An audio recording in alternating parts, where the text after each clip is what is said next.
Antes que lo vea o lo lea, el gran periódico del aire, su noticiero, lo informa primero. Y en el tema de esta ponencia es pues los riesgos de la detención preventiva, la detención preliminar en investigaciones preliminares y la detención preliminar judicial. Hay que distinguir dos aspectos, pero no sin antes decirles también de que antes, yo me veo muy motivada por el hecho de mis antecesores, el doctor Bernedo, el doctor Henry Portugal, prácticamente son personas muy compenetradas con los derechos de la ciudadanía y sobre todo que la teoría es una cosa, la práctica es totalmente diferente y el derecho para ejercitar el derecho hay que estar en la práctica. Si no se está en la práctica, pues no se puede ejercer una buena defensa. Y así tenemos nosotros también que analizar ese artículo 315 del Código Penal. ¿Qué es la detención? ¿No? Cuando una persona, ¿no? Pero antes de eso, ¿por qué se detiene? Porque ha cometido un delito y hay veces hay una apariencia de delito también. Entonces voy a comenzar a definir lo que es delito.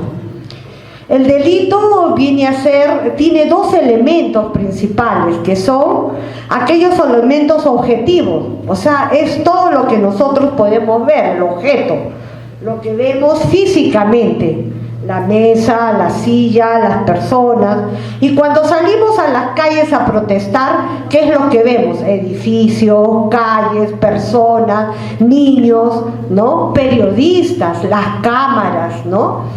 Entonces vemos ahí, esa es la parte objetiva, un elemento del delito. ¿Y cuál es la otra parte del delito? Ese aspecto subjetivo. Pero nos preguntamos, ¿cuál es ese aspecto subjetivo? Es el aspecto de lo que nosotros pensamos, ¿no? Es la crítica, la opinión, la expresión, lo que nosotros podemos transmitir desde el interior hacia afuera. Cuando nosotros transmitimos nuestras expresiones o nuestras opiniones, podríamos decir nosotros de que cometemos delito cuando pensamos. ¿Ustedes qué dicen? No cometemos delito. Pero si nosotros transmitimos esa idea, ese pensamiento y causamos daño, provocamos, por ejemplo, un incendio, provocamos lesiones a las personas, provocamos o la insultamos, dañamos su honor, ahí eso está tipificado en el Código Penal. Pero si nosotros salimos pacíficamente, entonces podemos decir de que estamos actuando bien con la legalidad. Pero cuando nosotros, por eso decimos que el delito tiene dos elementos, la parte objetiva y esa parte subjetiva. La parte subjetiva cuando transmiten las ideas y causa daño, y la parte objetiva es todo lo que nosotros vemos y que también está tipificado en el Código Penal como delito. Y así tenemos los delitos contra la tranquilidad pública. ¿Cuáles son esos delitos que últimamente se han tipificado?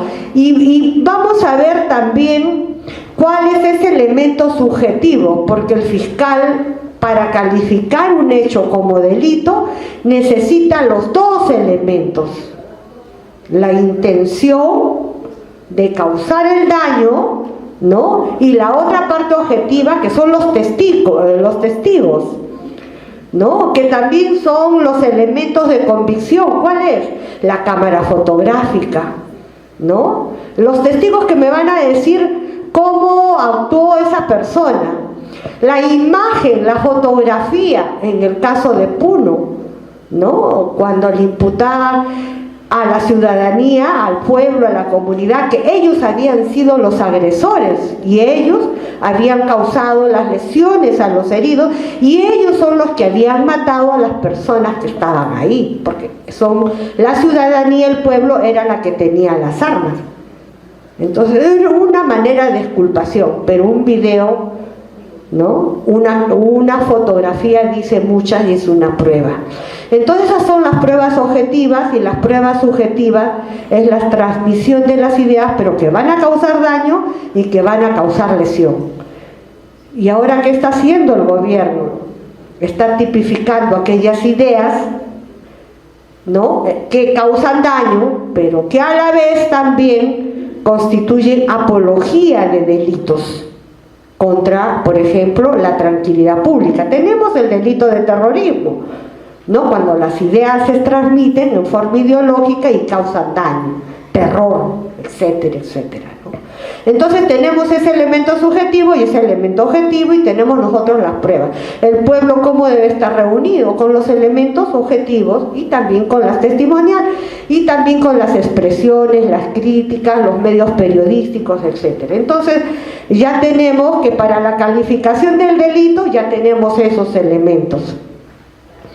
Entonces, el Código Penal en el artículo 315 establece lo siguiente, pero sin antes decirles, señala lo siguiente, ¿no?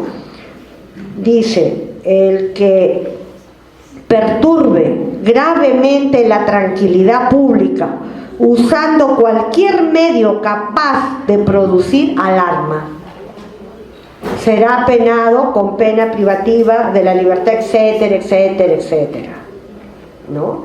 El que perturbe, una palabra genérica que no tiene una descripción en el Código Penal, y para tipificar un delito se necesita que esté legal, escrito tal como está en el Código Penal para que constituya delito, si no, no constituye delito. Entonces, dice el que perturbe gravemente. Entonces, ¿qué hacen los fiscales? ¿Ustedes creen que el Poder Judicial legisle? Así como legisla el Poder Legislativo, el Congreso. Sí, yo digo que sí, a través de los acuerdos plenarios, que son de observancia obligatoria para todos los jueces y magistrados. Y quien no los aplique, pues está desobedeciendo, tendrá que motivar esa resolución para poder sacar una resolución favorable. Entonces se está interpretando ahí, ¿no?, a mala parte o a buena parte, pues uno a favor y otro en contra, y ahí están creando las figuras penales de apología de los delitos, por ejemplo, contra la tranquilidad pública. Entonces obligan a las personas que salen, mire, subrepticiamente, que salen pues a protestar, y la están penalizando, ¿no? Pero cuando al fiscal llega, o a las instancias superiores, el juez ve, analiza, ¿qué dice la Constitución? En el artículo 138 de la Constitución. Dice que los jueces o los magistrados, en síntesis le voy a decir, los jueces y magistrados le deben obediencia a la Constitución y a las leyes. Y cuando el juez se encuentra ante una norma inconstitucional o ilegal, ¿qué hace? ¿Qué hace el juez? Se aparta de las normas inconstitucionales y ilegales, aplica las legales. Pero las legales ya están prescritas, ya no sirven. Entonces, ¿qué aplica el juez, el magistrado? Las normas internacionales de derechos humanos.